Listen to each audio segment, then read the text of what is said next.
We are looking at the second part of Joseph's story, which is Genesis 40, verse 1 through 42, verse 8. And it should become apparent once we hear the whole thing, how, why this is kind of broken up that way. But this is, of course, a long narrative, um, several chapters in Genesis. So it's good to get the whole picture. So we're going to read what amounts to, as I have it printed out, about 3.5 pages. So, but it's a good story. We start off with um, Joseph in prison, as you remember from last time. We left off at the end of chapter 39 with Joseph being thrown into prison after being falsely accused of, uh, depending on the translation you use, messing around with Potiphar's wife. Uh, and he was thrown into prison. And this is the king's prison, or the prison that Pharaoh's prisoners also get thrown into. And he, even in those circumstances, which was the focus of last time, we see that God was still with him and helping him. Now, God did not immediately get him out of prison, but he was in prison, and the jailer in charge of the prison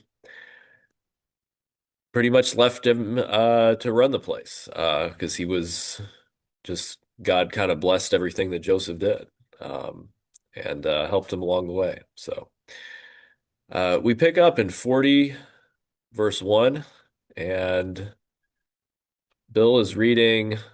I twisted his arm, and well, not literally, but uh, we're gonna see how this sounds in the King James. I think I did read it in the King James, and it uh, sounded good. So.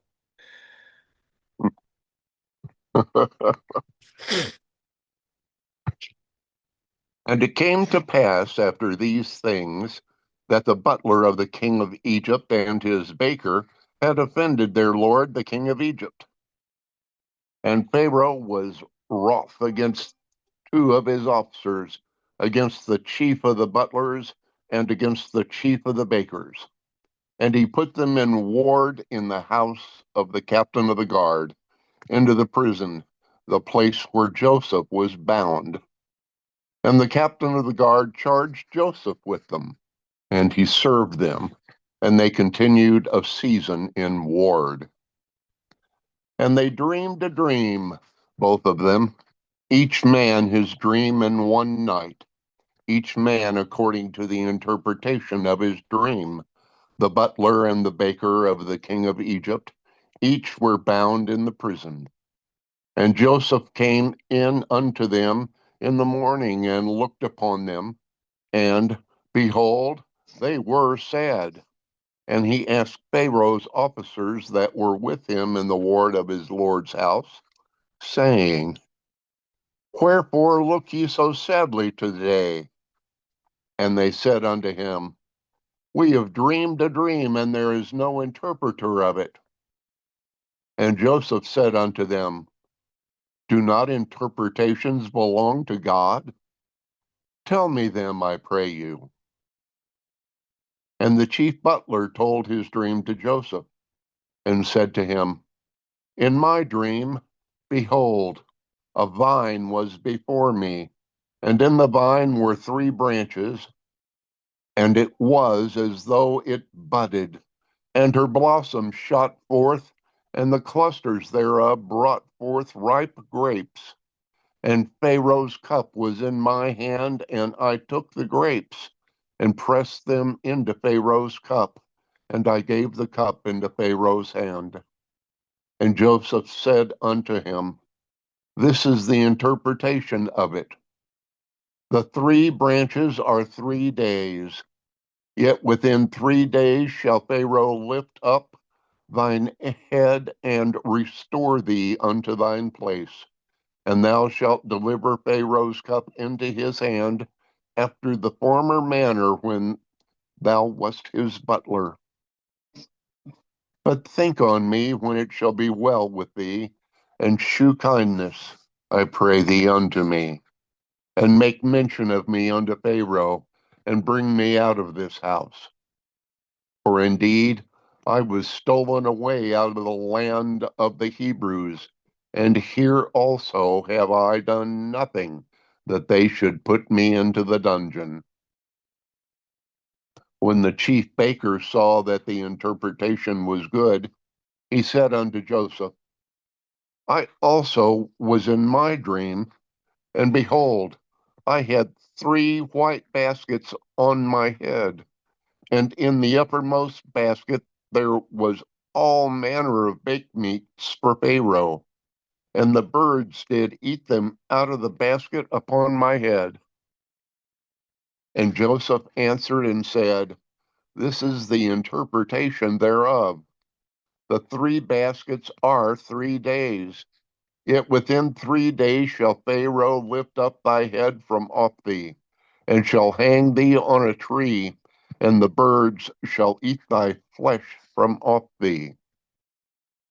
And it came to pass the 3rd day, which was Pharaoh's birthday, that he made a feast unto all his servants, and he lifted up the head of the chief butler and of the chief baker among his servants, and he restored the chief butler unto his butlership again, and he gave the cup into Pharaoh's hand. But he hanged the chief baker as Joseph had interpreted to them. Yet did not the chief butler remember Joseph, but forgot him.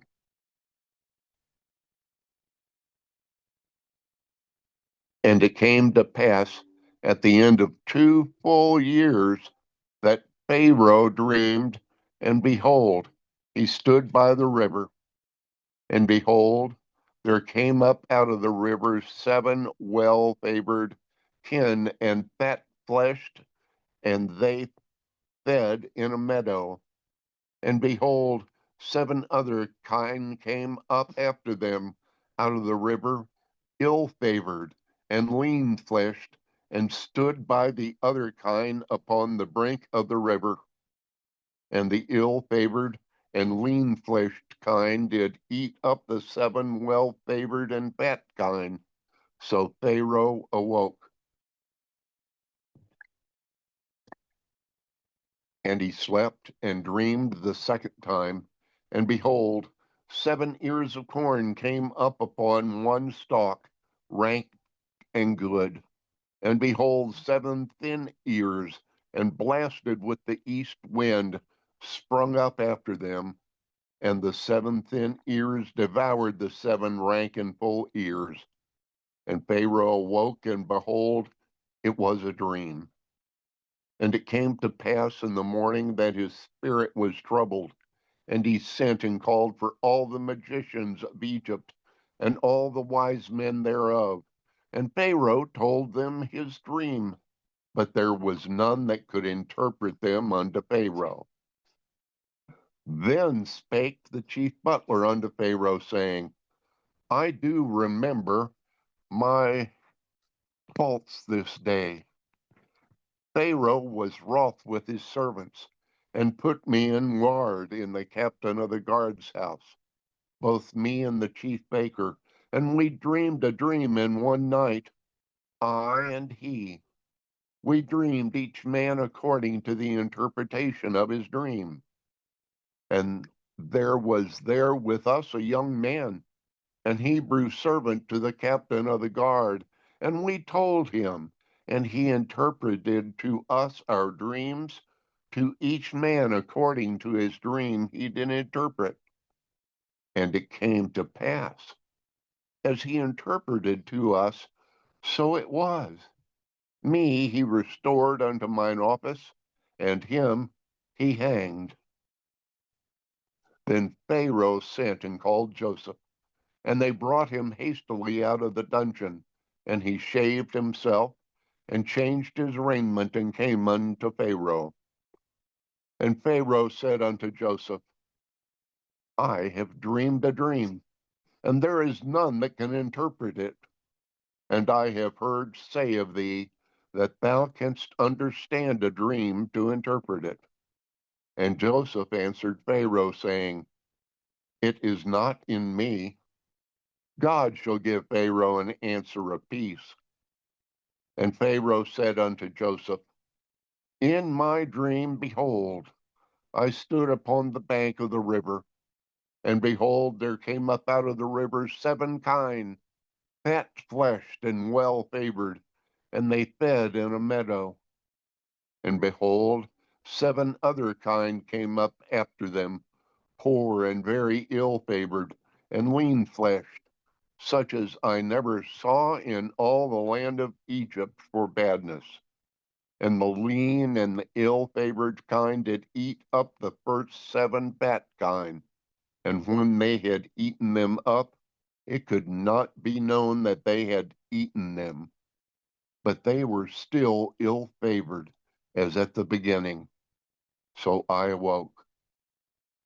And I saw in my dream, and behold, 7 ears came up in one stalk, full and good. And behold, 7 ears withered, thin and blasted with the east winds, sprung up after them. And the thin ears devoured the 7 good ears. And I told this unto the magicians, but there was none that could declare it to me. And Joseph said unto Pharaoh, The dream of Pharaoh is one. God hath shewed Pharaoh what he is about to do. The 7 good kine are 7 years, and the 7 good ears are 7 years. The dream is one. And the 7 thin and ill-favored kine that came up after them are 7 years. And the 7 empty ears blasted with the east wind shall be 7 years of famine. This is the thing which I have spoken unto Pharaoh. What God is about to do, he sheweth unto Pharaoh. Behold, there come 7 years of great plenty throughout all the land of Egypt. And there shall arise after them 7 years of famine, and all the plenty shall be forgotten in the land of Egypt. And the famine shall consume the land, and the plenty shall not be known in the land by reason of that famine following. For it shall be very grievous, and for that the dream was doubled unto Pharaoh twice. It is because the thing is established by God, and God will shortly bring it to pass. Now therefore let Pharaoh look out a man discreet and wise, and set him over the land of Egypt. Let Pharaoh do this, and let him appoint officers over the land, and take up the 5th part of the land in the 7 plenteous years. And let them gather all the food of those good years that come, and lay up corn under the hand of Pharaoh, and let them keep food in the cities. And that food shall be for store to the land against the 7 years of famine, which shall be in the land of Egypt, that the land perish not through the famine. And the thing was good in the eyes of Pharaoh, and in the eyes of all his servants. And Pharaoh said unto his servants, Can we find such a one as this is, a man in whom the Spirit of God is? And Pharaoh said unto Joseph, Forasmuch as God hath shewed thee all this, there is none so discreet and wise as thou art. Thou shalt be over my house, and according unto thy word shall all my people be ruled. Only in the throne will I be greater than thou. And Pharaoh said unto Joseph, See, I have set thee over all the land of Egypt. And Pharaoh took off his ring from his hand, and put it on Joseph's hand, and arrayed him in vestitures of fine linen, and put a gold chain about his neck. And he made him to ride in the second chariot which he had. And they cried before him, Bow the knee. And he made him ruler over all the land of Egypt. And Pharaoh said unto Joseph, I am Pharaoh, and without thee shall no man lift up his hand or foot in all the land of Egypt. And Pharaoh called Joseph's name Zephnath Paneah, and he gave him to wife Arsenoth, the daughter of Potiphar, priest of On. And Joseph went out over all the land of Egypt. And Joseph was 30 years old when he stood before Pharaoh, the king of Egypt. And Joseph went out from the presence of Pharaoh and went throughout all the land of Egypt. And in the 7 plenteous years of the earth, brought forth by handfuls. And he gathered up all the food of the 7 years which were in the land of Egypt, and laid up the food in the cities. The food of the field, which was round about every city, he laid up in the same. And Joseph gathered corn as the sand of the sea, very much until he left numbering, for it was without number. And unto Joseph were born 2 sons before the years of famine came, which Asenath, the daughter of Potiphar, priest of On, bare unto him. And Joseph called the name of the firstborn Manasseh, for God said, He hath made me forget all my toil and all my father's house. And the name of the second called he Ephraim, for God hath called me to be fruitful in the land of my affliction.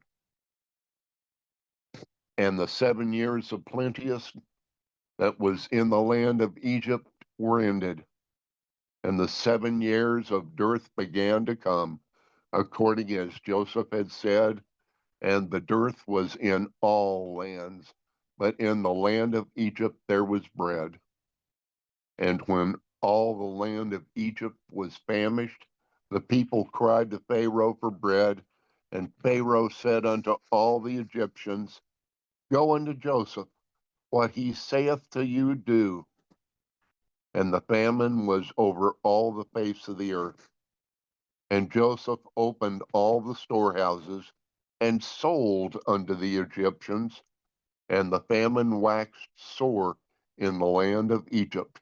And all countries came into Egypt to Joseph for to buy corn, because that the famine was so sore in all lands.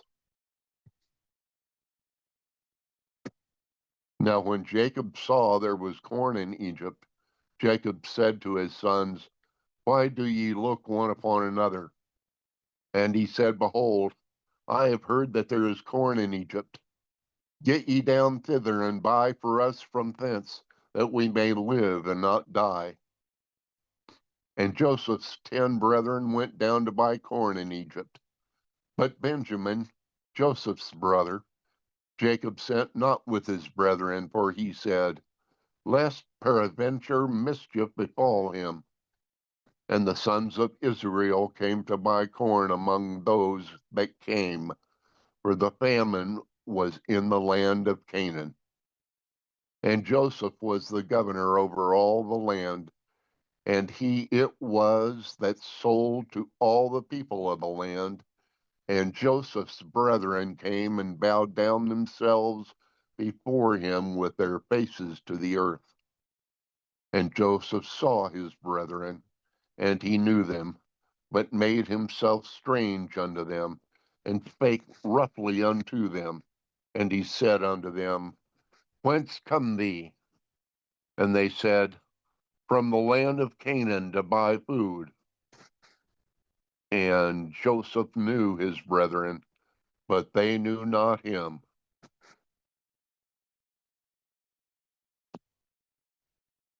And Excellent. that verse 8. Yes. Well, as you have seen, there is a lot to the story. We certainly won't touch on every point, but um, I noticed something in this, which we will get to a certain pattern um, in the story that points to future events. But I wanted to ask um, this question first. We can see. I guess I'll back up. Uh, 2 years. He had to wait after he interpreted the dreams. He had to wait 2 years more in the because if you remember, he reminded uh, the cupbearer or the butler in this case, who brings the wine before Pharaoh and is a taste tester. When it goes well for you, uh, mention my predicament, how I've been unjustly accused and thrown in the dungeon. Um, Now we're not told exactly why Pharaoh was angry with these two, but um, there has been some. You can kind of see that it have something to do with the food or the drink, possibly some sort of uh, poisoning attempt or something. That's kind of what popular theory. And they were kind of awaiting trial in the dungeon as the incident was being investigated, and the baker was determined to be the one who was the culprit. Or it could have been just the whimsical nature of the Pharaoh to, well, I'll punish this one and um, let this one go. But it is interesting. Before we get to those 2 years, though, there have been Christian thinkers who have looked at this, um, theologians who see some symbolism in the cupbearer and the baker themselves, because the cupbearer is the baker kind of symbolizes the way of flesh and sin and judgment. He talks about the bread and that very fleshy. And the cupbearer, the wine and the blood, the blood is payment for sin. And so he's kind of seen as being given grace and restored to his position. Um, so there's that kind of worked in there. It is interesting that it was a cupbearer and a baker, but um, 2 years pass, and we don't know exactly how long Joseph was in prison before this, but it's you know not 2 years. But he had to wait 2 years, wondering if this this cupbearer had mentioned anything to Pharaoh. He was just kind of in the dungeon down there waiting. Why is it that, and this might be an impossible question to answer, but why the 2 year wait?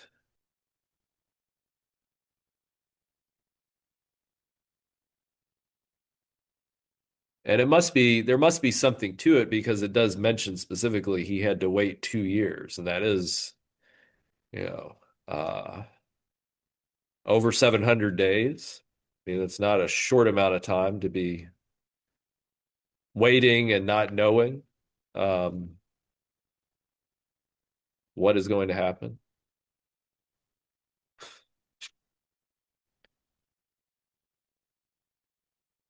Well, it was 700 days, and 700 seven's a significant number, Yeah. a number of completion. 7 healthy cows, 7 sick cows.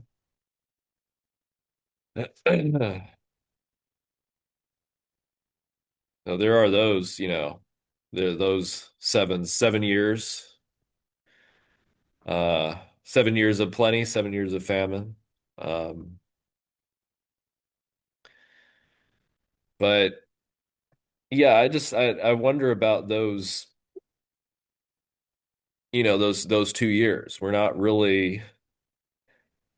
told what happened in those 2 years, just that 2 years came and went. Uh, and then Pharaoh has the dreams. And then the miraculous thing is everything changes in less than a day. I mean, he is, so God causes Pharaoh to have these dreams, and then Joseph is quickly brought out. It emphasizes quickly, emphasizes quickly or hastily brought out, um, change of clothes, shaved, um, brought before Pharaoh. He interprets the dream. God gives him the interpretation, and he's made the ruler of Egypt. He's given royal clothes and a chariot, and they give him a wife, and it's like his whole life changes in a day. Uh, so I find that interesting. God restores, God brings Joseph out in a day. Like all of a sudden it just changes. And really, if you think about the story, there's really no other way.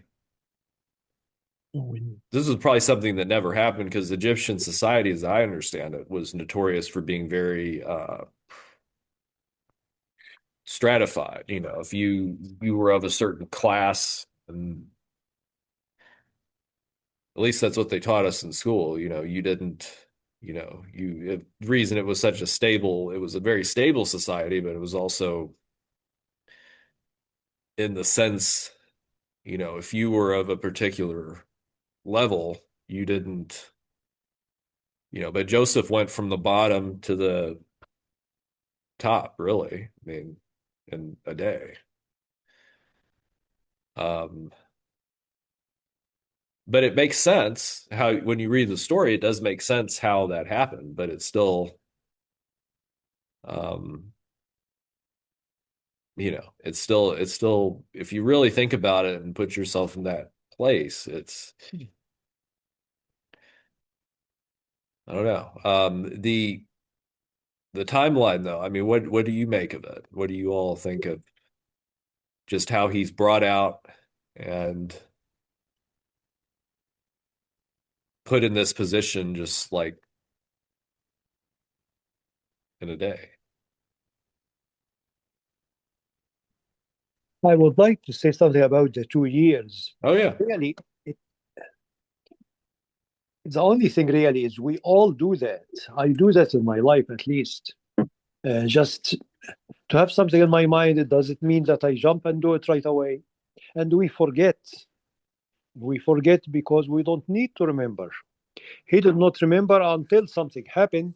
And he said, oh, yeah, it's like the Jewish guy or the Hebrew guy who interpreted my dream and to really very accurate way. And that's when, and also it will be more meaningful to him to mention Joseph because Pharaoh himself had a dream.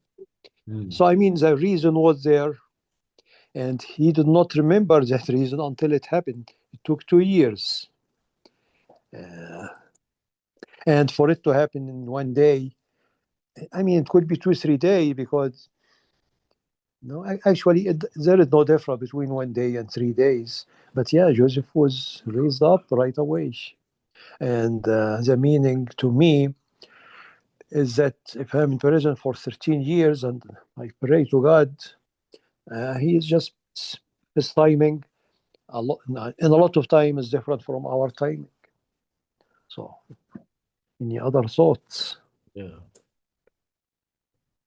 Well, that's certainly true. You know, God's timing is very different and how um but it does kind of make you wonder. I mean, God can work from our perspective, God can work very quickly.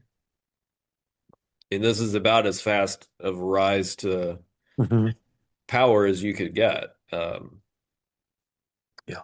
Uh, or seemingly very slowly, you know, because he had to wait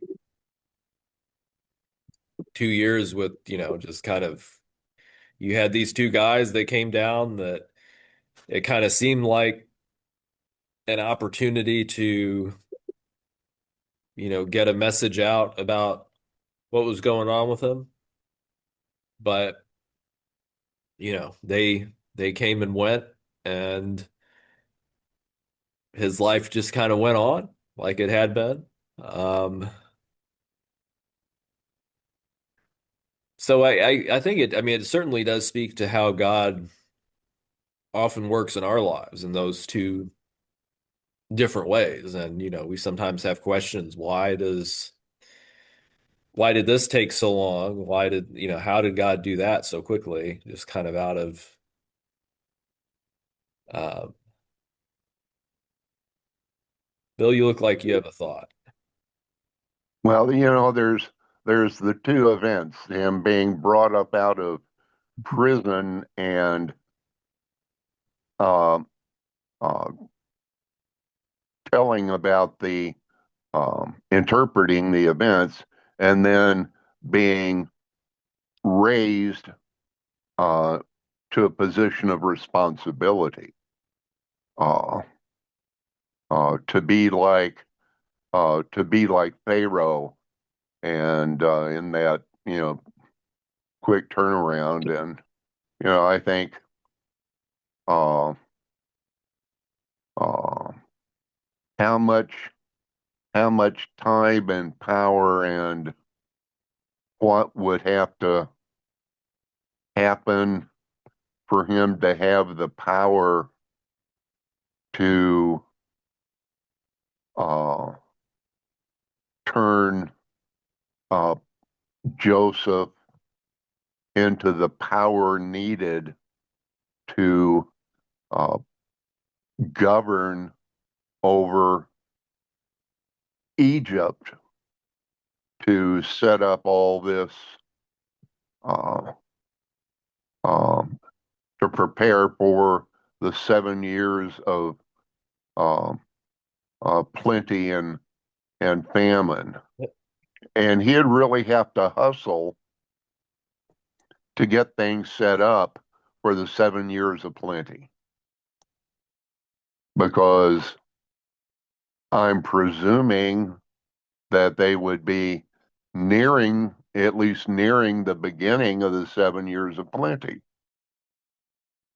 Uh, so, you know, going up and down all of Egypt to prepare for the, I don't, I don't know how they could have prepared. I don't know what they had for the curing of meat, uh, but they had the they had the abundance of good meat. Well, the grain would have fed the livestock. You know, you could have fed, of course, you wouldn't have had grass fed, but they would have been grain fed, you know, but You the have to grain could have wonder. sustained the people and the animals, right? Well, you have to wonder at that point in agriculture whether they would have really had a grain-fed uh, uh, uh, meat. Hmm. Uh, I would have thought that they would have still fed the cattle Grass. on on grass. Hmm. I don't know that they would have uh, fed the cattle on grain, and you're still with that, you would still be looking at the green nut being prepared until the harvest time for the corn.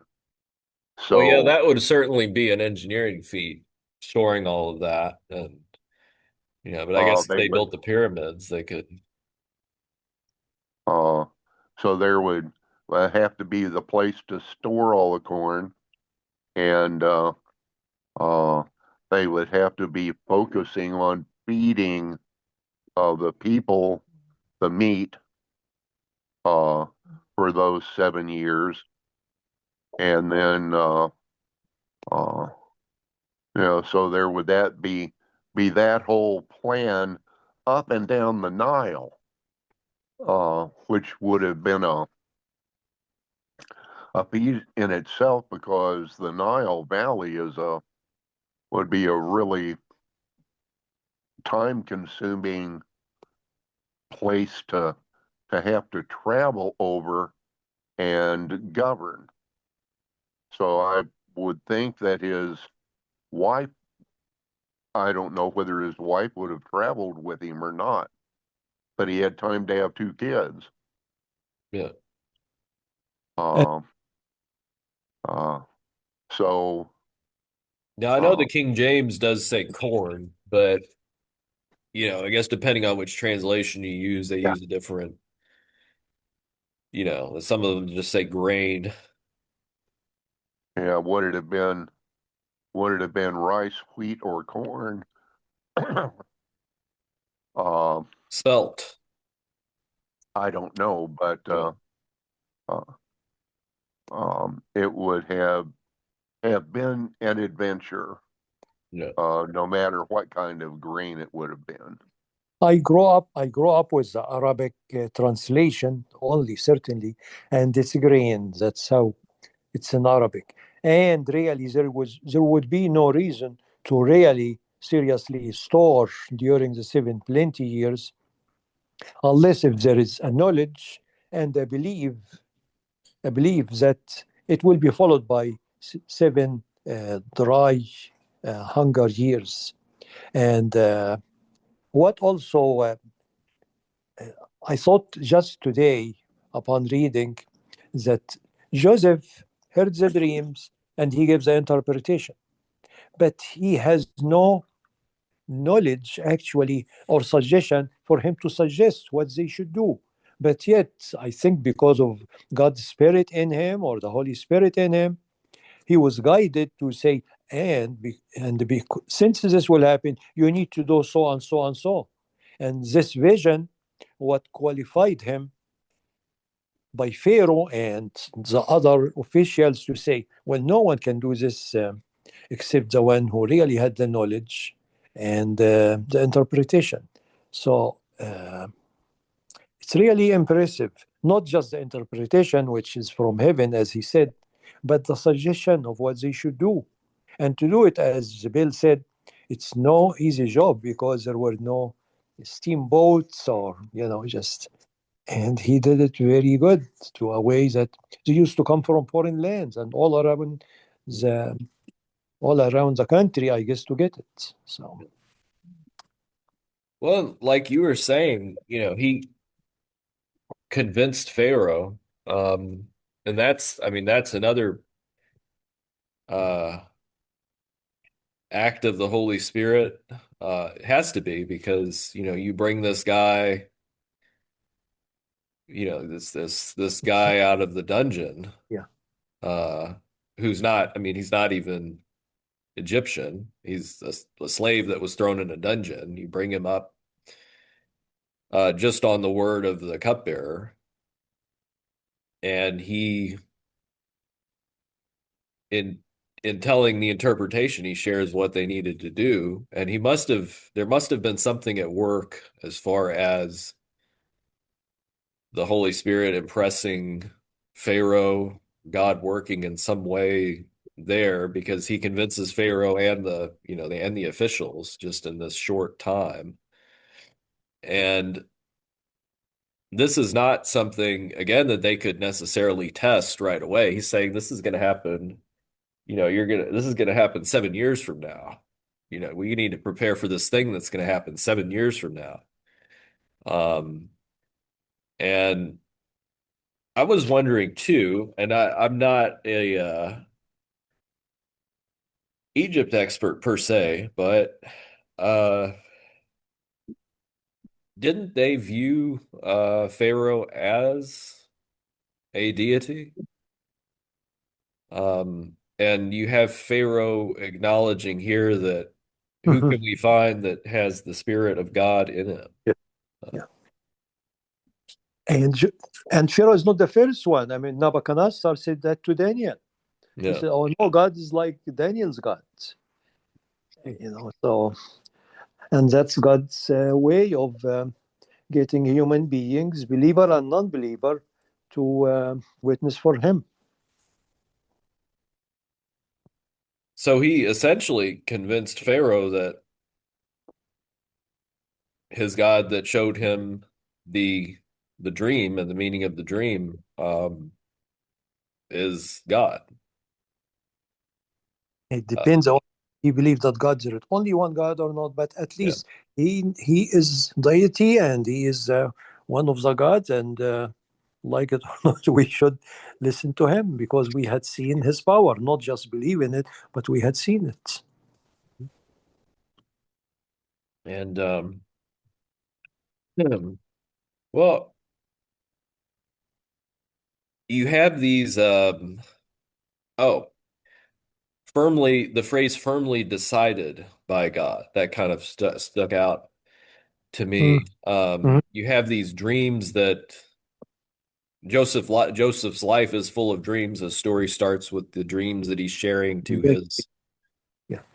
his brothers, and I do believe those dreams came in two, right? Because they were two different dreams with people bowing down to him, and which of course caused his brothers to throw him in the pit and sell him to slavery, but because they were jealous, or they didn't. Yeah, he was his father's favorite kid too. That's another thing, but um, you have those repeat dreams, and then you have the baker and the cupbearer both having a dream each, so two dreams there, though different outcomes. But and then you have these two dreams, and Joseph says the reason the dream was given to Pharaoh in two forms is that Mm. the matter has been firmly decided by God, and God will do it soon.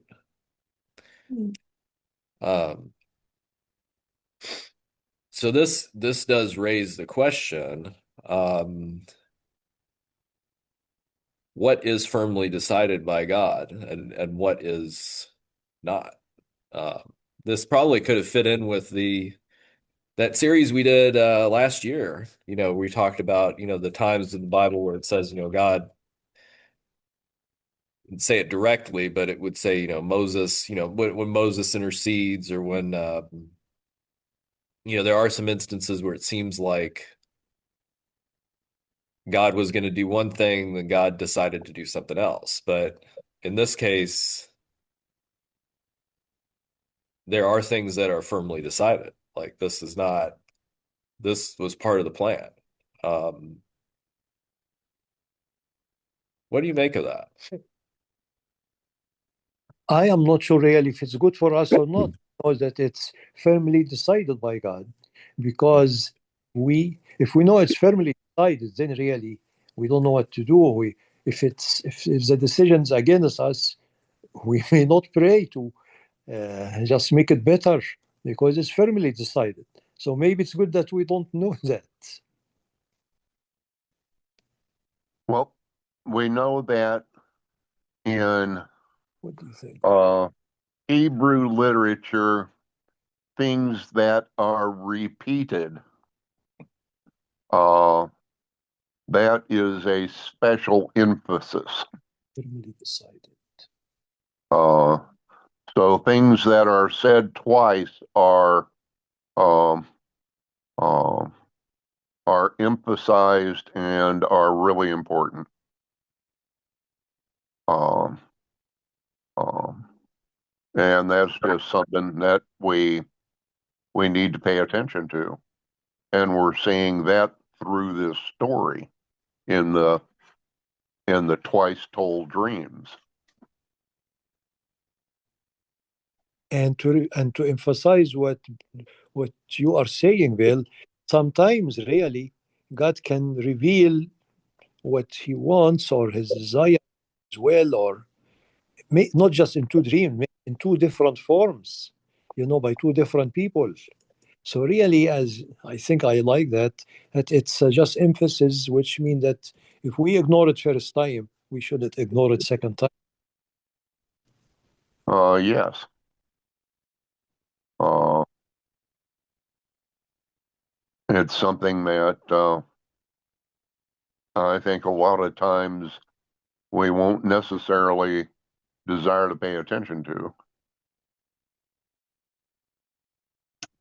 Uh, but it's important, uh, uh, particularly at least Mhm. that uh, as we read in Scripture and as things come up in our own lives.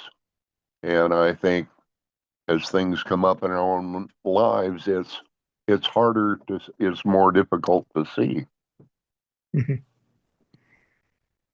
Who is in the Bible was the prophet went to him and he said, "Prepare your affair because you are going to die."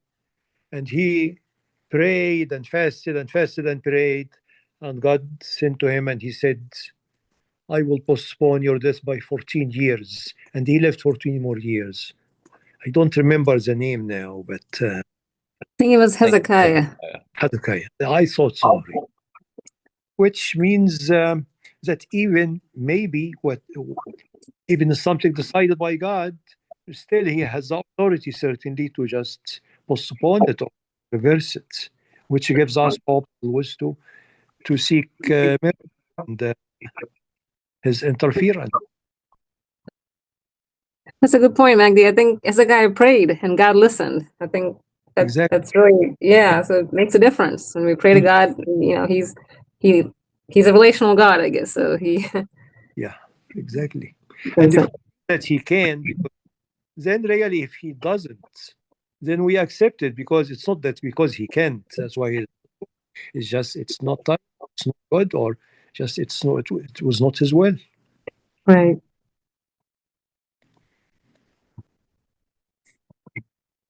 Then you also have those instances in well, Nebuchadnezzar, for example, he uh he repents and God restores him. But his was his grandson, I think, or his son saw the hand on the The wall. hand, yes, Yeah. Mene tekel. yeah, And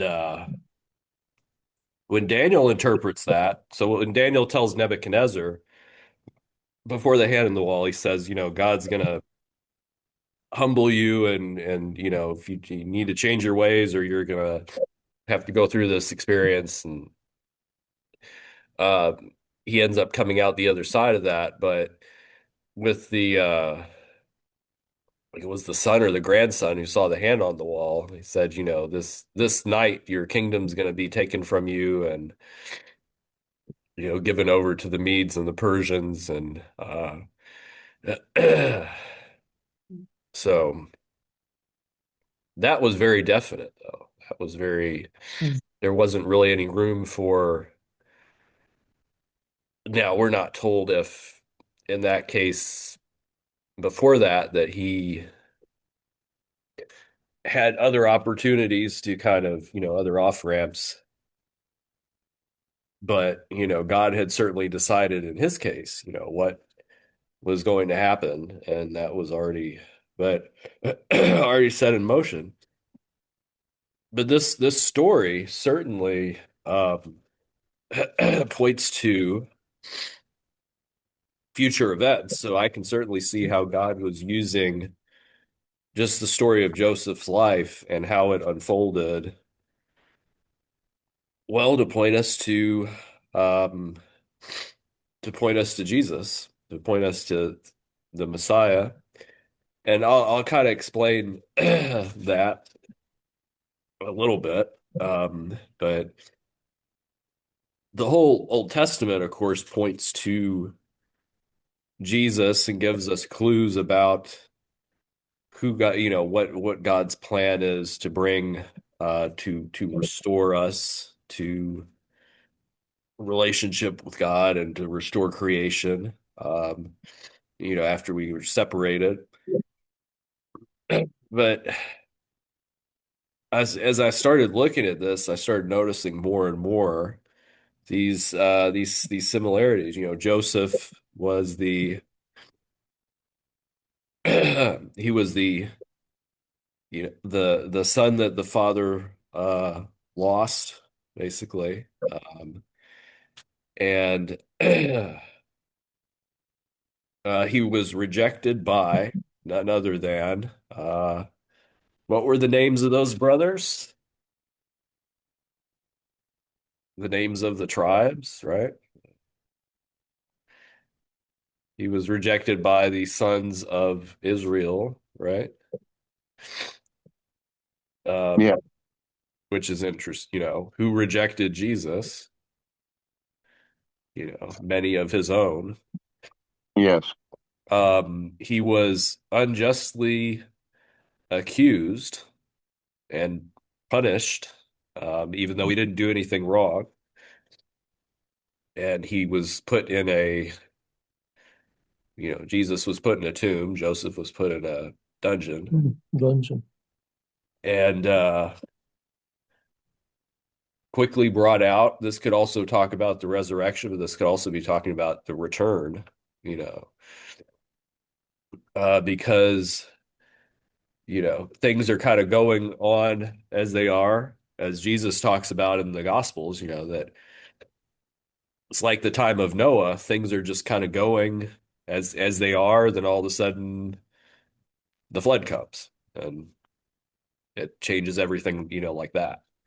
Um, we're given this vision in Revelation that John gives us of Jesus returning, and his appearance is very different. It's like almost like John, whereas John recognizes him, but it's very his humble state when he was a servant, Jesus when he came as a servant versus when he returns, his appearance is going to be very different.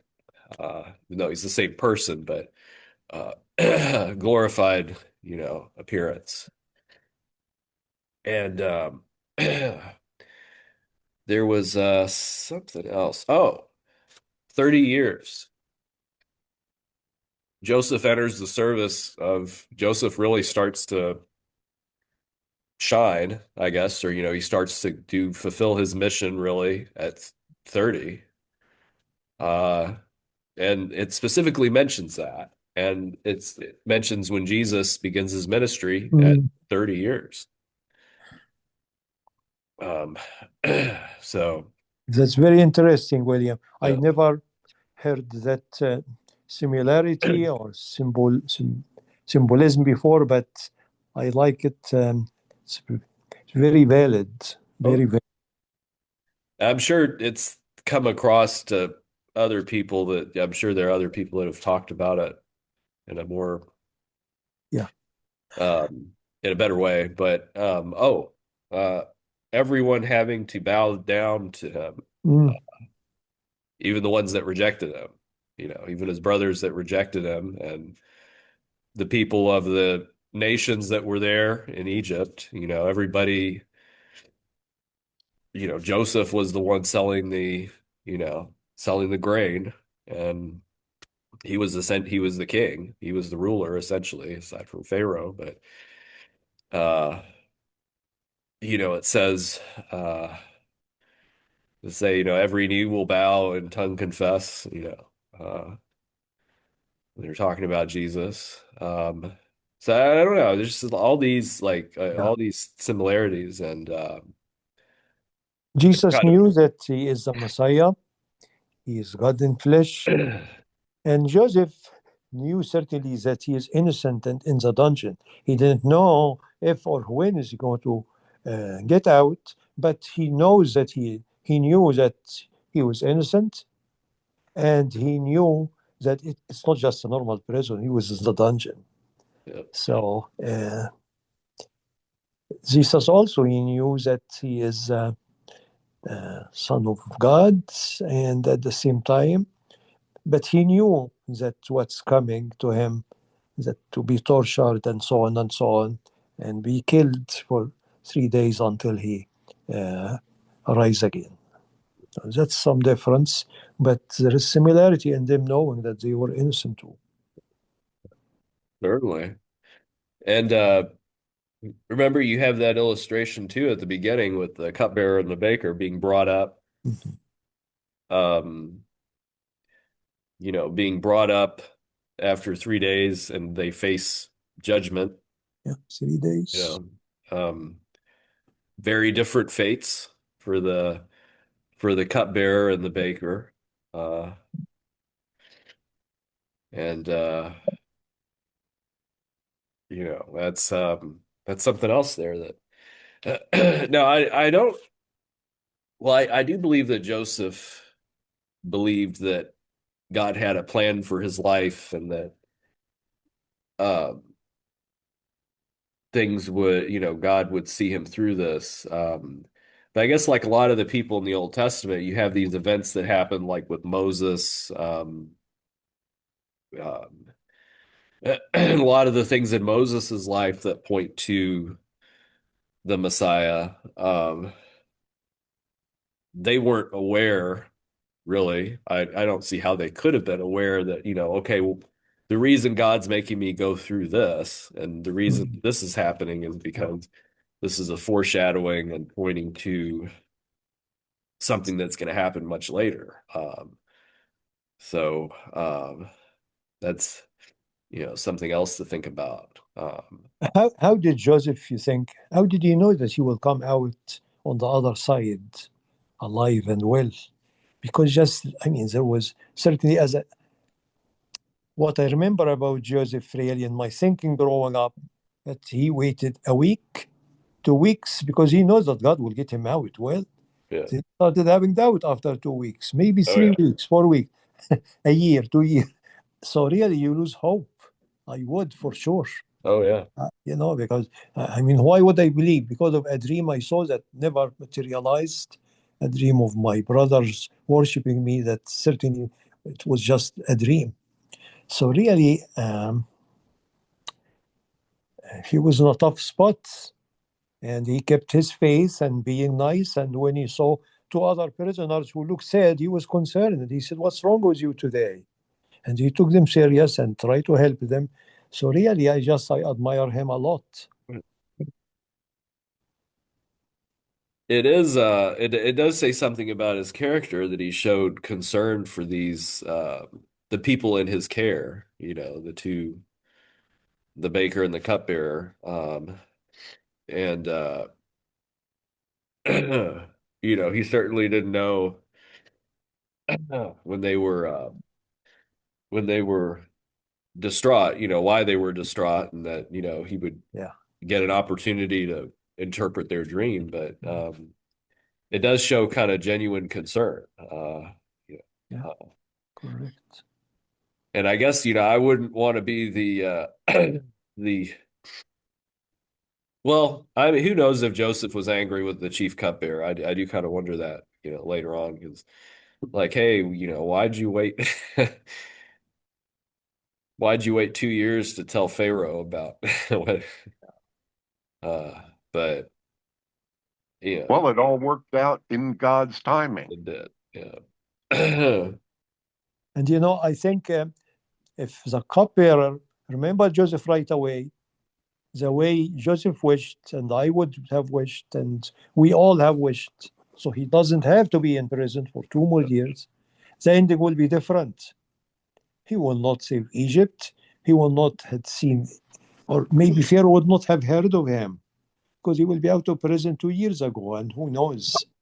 But really, it was just What a plot, really. Of course, without Joseph or us believing. Why did he wait 2 years until the Pharaoh saw the dreams? And why did he see the dreams then? Not a week after the cupbearer returned back to his work. Yeah. I don't know why. Why was the timing of the drought at that era or in this year? There are things that certainly we will not know. Yeah. That is certainly the one thing, I would want to know, why, because God is driving the timeline of this, why did God make sure Joseph was, because God could have given Pharaoh the dream a week later, or a month later, but God gave him the dream 2 years, but it could have been, who knows? It could have been if he had gotten out then, it could have been too close to when Potiphar was, because you do kind of get the impression that Potiphar had recently thrown him into the dungeon. And it could have, possibly you needed time to pass for people to forget about that incident, or maybe Potiphar needed time to figure out that his wife was not telling the truth, or maybe he already knew that. But all these unanswered questions, really. But Believe it or not, really, just last week I was in contact with someone in Egypt, and I said, "So why did Joseph suffer for many years?" And his answer to me, I have it in writing last week. He said God was preparing him, and really thinking about it, he became an older man, mature. I mean, I accepted that God was preparing him, even when he thought that it's just endless suffering. yeah, So that's a good thought. I considered that. Maybe, he needed to grow. Maybe it's not mentioned in the Bible, but we could assume that. But Yeah. I think it also just we just have to trust that God's timing is always perfect. We may not know the reason for why at that time and not this time, but I think ultimately we always know God's timing is always perfect. So we can, I don't know. I feel like that is good enough reason, to just know that he had a good reason for that wait of 2 years. But I mean, I am not young. I lived for all these years, 73 years, without really wow, believing that. Then I hear it last week and start making sense. That really, God prepared me certainly now, more than 10 years ago, and so on. So really, it's uh, even the thing that did not make sense for so many years, suddenly just I hear something and it makes sense. yeah, right. Joseph needed to be 30. yeah, that too, Yeah, yeah. that That's, too. that's a good point. Yeah. So really, the thing I take, even the things that do not make sense to me, still, if it doesn't make sense to me, it doesn't mean that it doesn't make sense. I mean, it will prove being right at one point or another. And it's also nice to see how the whole Bible is just, one book really, it's Yeah. not, it always, there's a connection kind of weave through. It's kind of neat to see that when we talk about these. Yeah. Oh yeah. Yeah. Good. And something else to consider, with the cupbearer, when Joseph, because what he was doing, he was essentially planting a seed, when he interpreted the dreams and it was proven to be correct.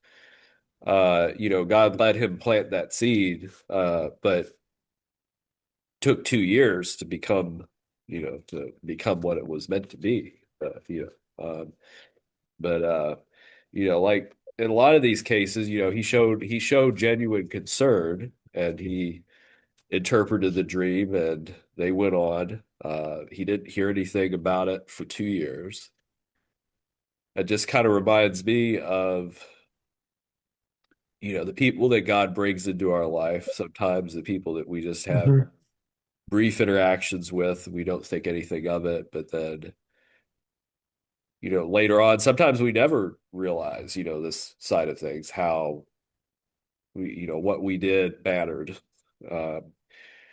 But sometimes later on, much later on, we realize it. And this was one of those cases.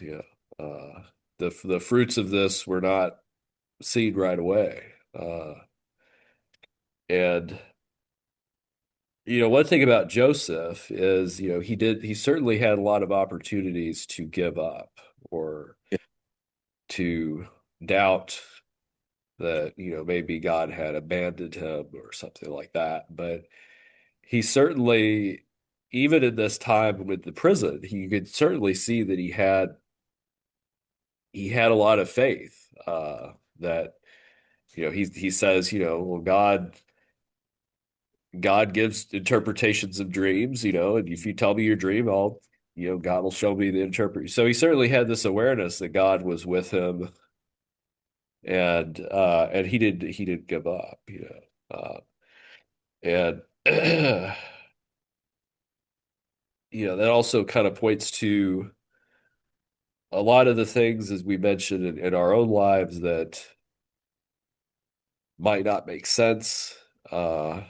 Certainly, there's some things that do make sense, that God is doing and that we can see happening. But then there are other things like we were talking about, like it mentions that Joseph was 30 when he started, when he was entered the service. And,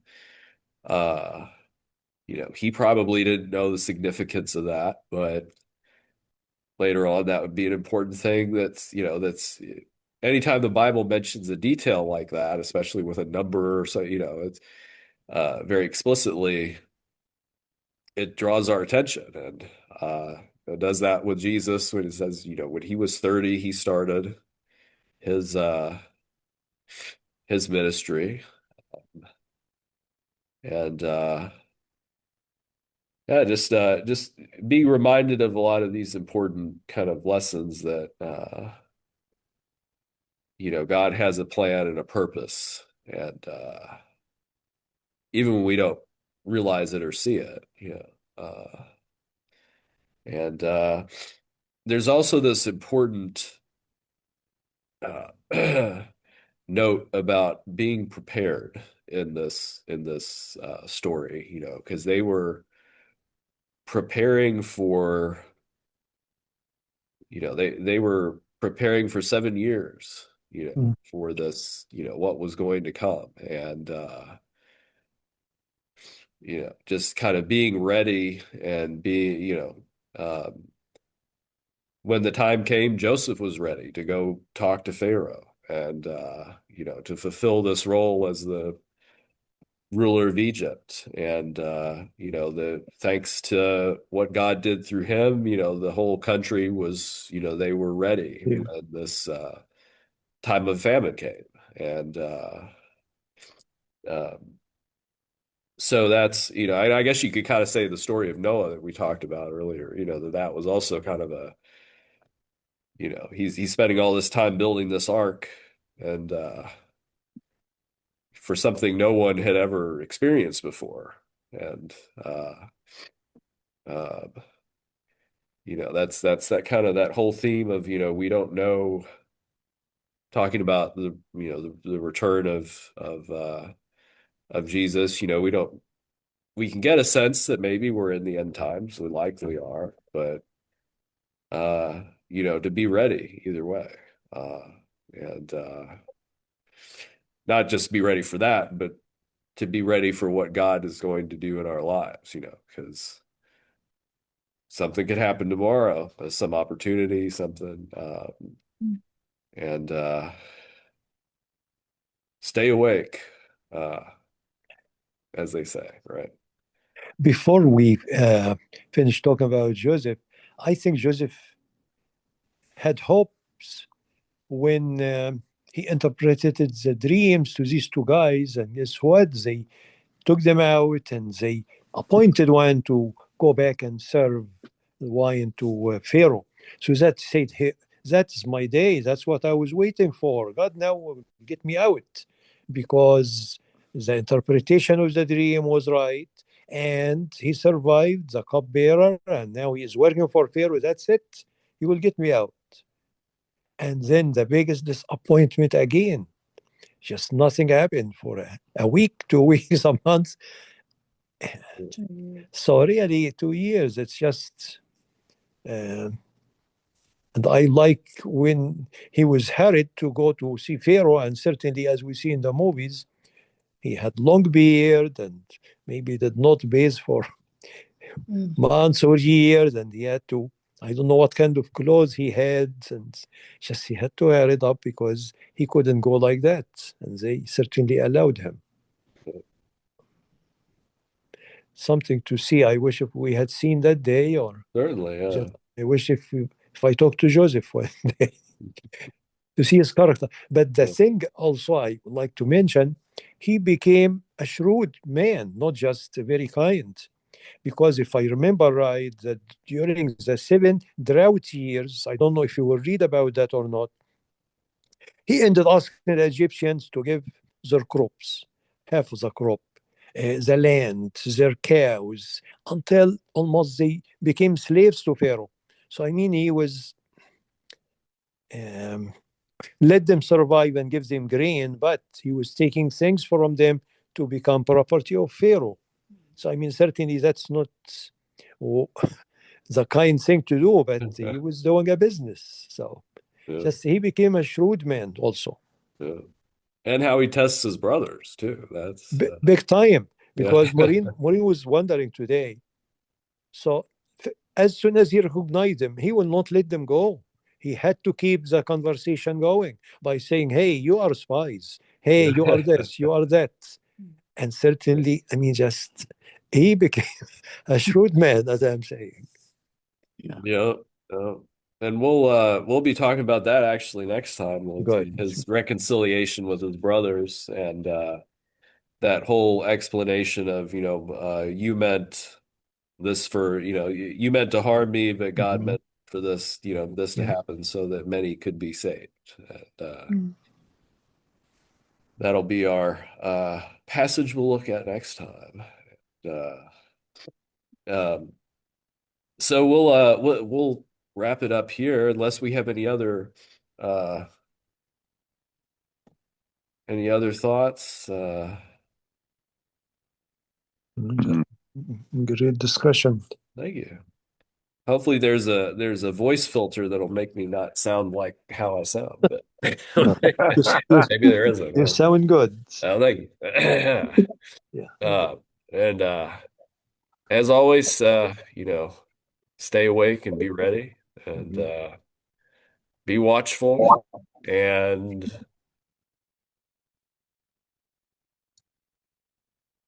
Live long and prosper. Exactly. Good for you. Yeah. very good.